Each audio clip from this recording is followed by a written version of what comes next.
Good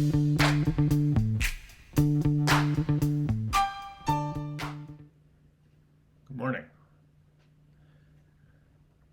Today's video is about a couple of key components in your circuit, and I wanted to just teach you one really cool function on the ammeter. It's one of my favorite functions. It's called continuity. So basically the ammeter will tell you whether or not you've got a connection between the leads. So what I've done here is I've put my red lead in the volt ohm amp lead, and I'm going to switch here all the way down to about 5:30 o'clock on the ammeter, and you can see that there's this little diode symbol and like an audio symbol. So listen to what happens. So listen here, ready? Okay, so if I touch these two together, these are just alligator clips that are clipped directly to the leads. I get a sound that tells me that I have an electrical connection, and that's going to be very useful to you because a lot of times you're going to think that you have a connection but you don't. Or alternatively, if you have a short circuit, that's a connection that you have but you don't mean to have. So the circuit element I wanted to start with today is called the push button momentary on switch.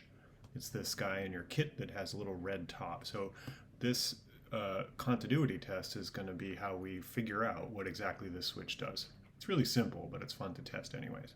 So the switch is not polar, so you can basically hook up the leads to either side. Make sure you don't accidentally touch them together, because if you did, right, you'll get that. But so basically, if the leads are hooked up without touching, you can see that when you push the button, you get momentarily on. So please test this with your own continuity tester so that you make sure you understand exactly what that switch is doing.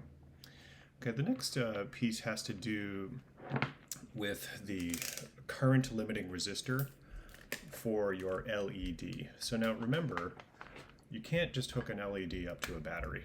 Okay, you gotta have a resistor between the LED and the battery. So this is my ground symbol. Okay, and the reason there is because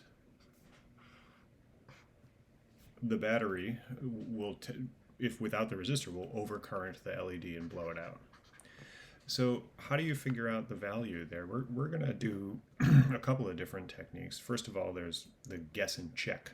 Okay, so you can explore through your library of resistors.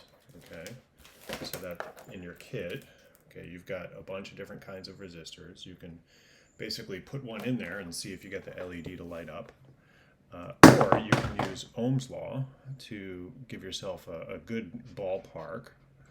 And you want to use the version of Ohm's law where you're solved for the resistance. Finally, how do you know what kind of a current you're looking for? Well, it's a good question. You could take the LED and purposefully blow it out while measuring the current. Okay. Or you could try and look it up.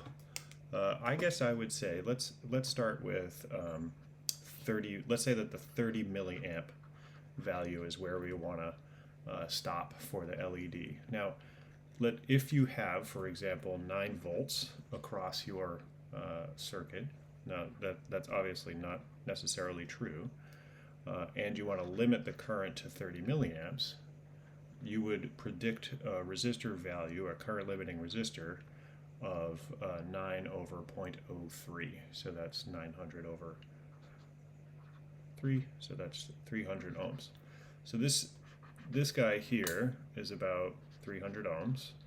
How do I know that? Well, I use the resistor color code, or I just use the labels. And then I would put that between my LED and the battery, like this. And then that way, as the current flows, it won't blow out the LED. Okay, so that's important for mission capacitor. Have fun.